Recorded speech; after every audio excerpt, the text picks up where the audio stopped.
नमस्कार दोस्तों, मैं आपके अपने चैनल पर आपका स्वागत करती हूँ। आज हम लोग विक्रम और बेताल का भाग 5 देखेंगे। कहानी का शीर्षक है ज़्यादा पापी कौन। तो चलिए शुरू करते हैं। भोगवती नाम की एक नगरी थी।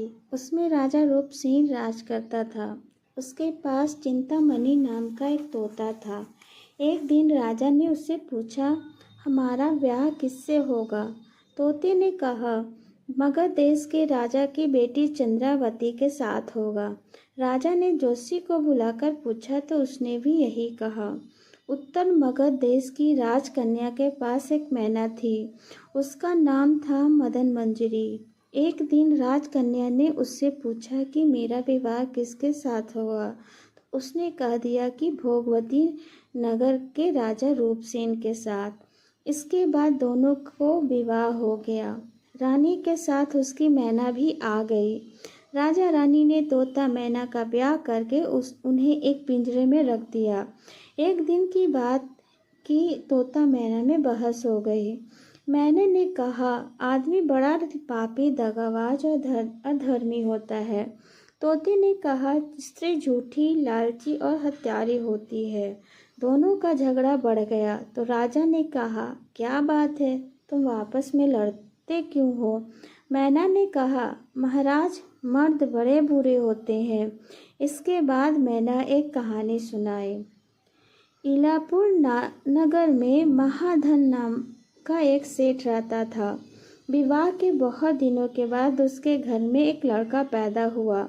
सेठ ने उसकी बड़ी अच्छी तरह से लालन पालन किया, पर लड़का बड़ा होकर जुआ खेलने लगा। इसी बीच सेठ मर गया। लड़के ने अपना सारा धन जुए में खो दिया। जब पास में कुछ न बचा तो वह नगर छोड़कर चंद्रपुरी नामक नगरी में जा पहुंचा। वहां हेमगुप्त नाम का साहूकार रहता था। उसके पास जाकर उसने अपने पिता का परिचय दिया और कहा, मैं जहाज लेकर सौदागरी करने गया था। माल बेचा, धन कमाया, लेकिन लौटते में समुद्र में ऐसा तूफान आया कि जहाज डूब गया और मैं जैसे तैसे बचकर यहाँ आ गया। उस सेठ की एक लड़की थी, रत्नावती। सेठ को बड़ी खुशी हुई कि घर बैठे इतना अच्छा लड़का मिल गया। उसने उस लड़के को अपने घर में रख लिया। कुछ दिन अपनी लड़की से उसका विवाह कर दिया। दोनों वहीं रहने लगे। अंत में एक दिन वहां से विदा हुए। सेठ ने बहुत सा धन दिया और दासी को उनके साथ भेज दिया। रास्ते में एक जंगल पड़ता था। वहां आकर लड़के ने स्त्री से कहा, यहाँ बहुत डर है, तुम अपने गहने उतारकर मेरे कमर में बांध दो। लड़की ने ऐसा ही किया। इसके बाद लड़के ने कहारों को धन देकर डोले को वापस करा दिया और दासी को मारकर कुएं में डाल दिया। फिर स्त्री को भी कुएं में पटक कर आगे बढ़ गया। स्त्री रोने लगी। एक मुसाफिर उधर जा रहा था। जंगल में रोने की आवाज़ सुनकर वह वहां आया। उसे कुएं से निकालकर उसके घर पहुंचा दिया। स्त्री ने घर जाकर माँ बाप से कह दिया कि रास्ते में चोरों ने हमारे गहने छीन लिए और दासी को मारकर मुझे कुएं में ढकेल कर भाग गए। बाप ने उन्हें ढाढ़स बंधाया और कहा, तू चिंता मत कर, तेरा स्वामी जीवित होगा और किसी दिन आ जाएगा। उधर वह लड़का जेवर लेकर शहर पहुंचा। उसे तो जुए की लत लगी थी। वह सारे गहने जुए में हार गया। उसकी बुरी हालत हुई तो वह बहाना बनाकर कि उसका लड़का हुआ है, फिर अपनी ससुराल चला। वहां पहुंचते ही सबसे पहले उसकी स्त्री मिली। वह बड़ी खुश हुई। उसके पति से कहा, आप कोई चिंता न करें, मैं यहाँ आकर दूसरी ही बात कही है। जो कहा था उसने बता दिया।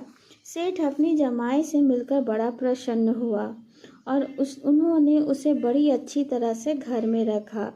कुछ दिन बाद एक रोज जब वह लड़की गहने पहने सो रही थी, उसने चुपचाप छुरी से उसे मार डाला और गहने लेकर चंपत हो गया। मैना बोली, महाराज, यह सब मैंने अपनी आंखों से देखा। ऐसा पापी होता है आदमी। राजा ने तोते से कहा, अब तुम बताओ कि स्त्री क्यों बुरी होती है? इस पर तोते ने यह कहानी सुनाई। कंचनपुर में सागर दत्त नाम का एक सेठ रहता था। उसके श्रीदत्त नाम का एक लड़का था।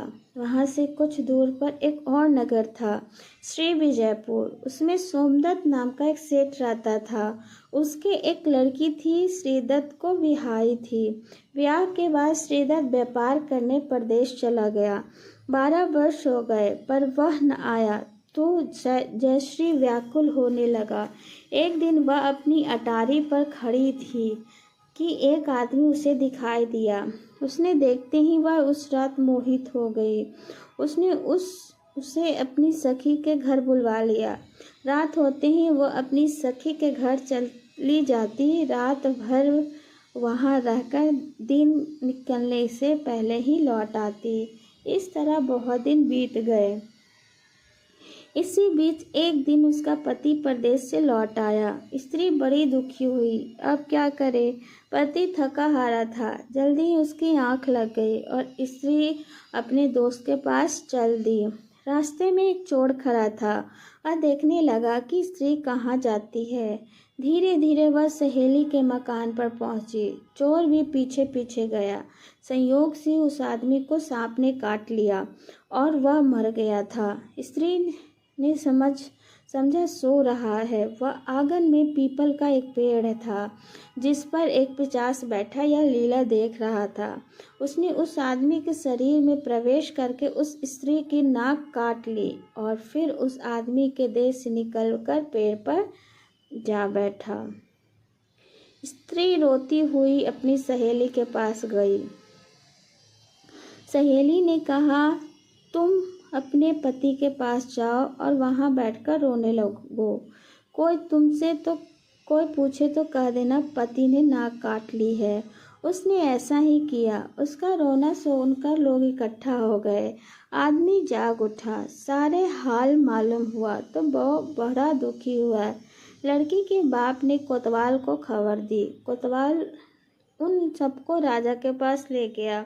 लड़की की हालत देखकर राजा को बड़ा गुस्सा आया। उसने कहा, इस आदमी को सूली पर लटका दो। वह चोर वहाँ खड़ा था। जब उसने देखा कि एक बेकसूर को सूली पर लटकाया जा रहा है तो उसने राजा के सामने जाकर सब सच सच बता दिया। बोला, अगर मेरी बात का विश्वास न हो तो जाकर देख लीजिए। उस आदमी के मुंह में स्त्री का नाक है। राजा ने दिखवाया तो बात सच निकली। इतना कहकर तोता बोला, हे राजा, स्त्रियां ऐसी ही होती है। राजा ने उस स्त्री का सिर मुड़वाया, गधे पर चढ़ाकर नगर में